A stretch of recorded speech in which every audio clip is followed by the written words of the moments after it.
All right, everyone. So as usual, ooh, that looks a little blurry. Let's try to clean that off a little bit for everyone. There we go. So as usual, whenever I buy a new tool, I like to just do a little unboxing, and then of course I like to try it out onto the cars and give you guys a real world view of if this tool actually does what it says and can do. So this is the Xtool X100 Pro 2, if I'm not mistaken. It's supposed to be a cost-effective key programmer. I bought this one. I think it cost me $272 Canadian, so roughly about $50 American. And yeah, I wanted to start doing some key programming, so I thought I'd go ahead and buy this one. From there, I also bought a key cutter. I'm waiting for that to come in. And there was also a viewer on my channel that told me about special adapters that you can buy for the laser cut tool for the keys in order to be able to do regular cut keys. So I actually purchased those up. I can't remember his name. I will post it up in the video.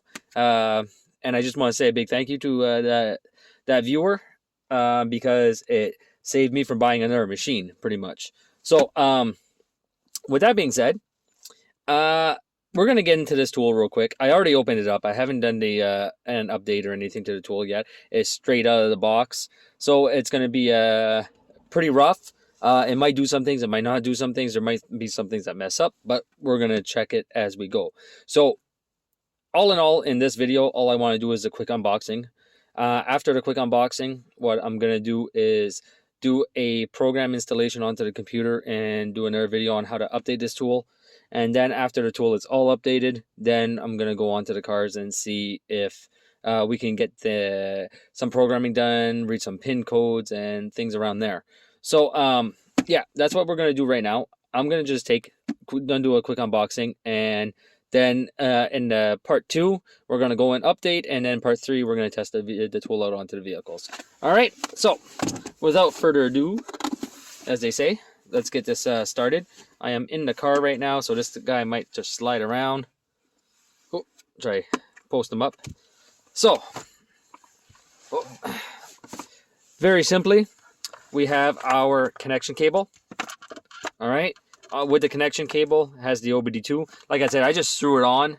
I want to make sure that it lit up, but I haven't done anything to the tool yet. So it does turn on, which is a good thing. We have our connection port. We have an OBD2 connector right here, which is interchangeable with other connectors. So we have one for Honda 3, which I don't really think we're going to be using, but then again, you never know. This one is the Kia 20. These ones are located on the engine port. That's where you would find these ones. And then this one is a Chrysler one. Nope, this one's a Hyundai one. So this one would also be more under the hood, if I'm not mistaken, on these ones. I know the Kia ones for sure at 100%. The Hyundai ones, if I'm not mistaken, they were there also. So after that, what else does this little tool come with? It comes with an Eprom reader, which is actually very, very handy. There are some tools out there that can read the EPROM straight from the ECU, but with this one, you need to take the EPROM chip out, solder it to these little boards that are on the inside, and to connect these boards up to the tool, which would be on this side, I'm guessing. Yeah. So I don't know if I'll be able to even show that. I hope so.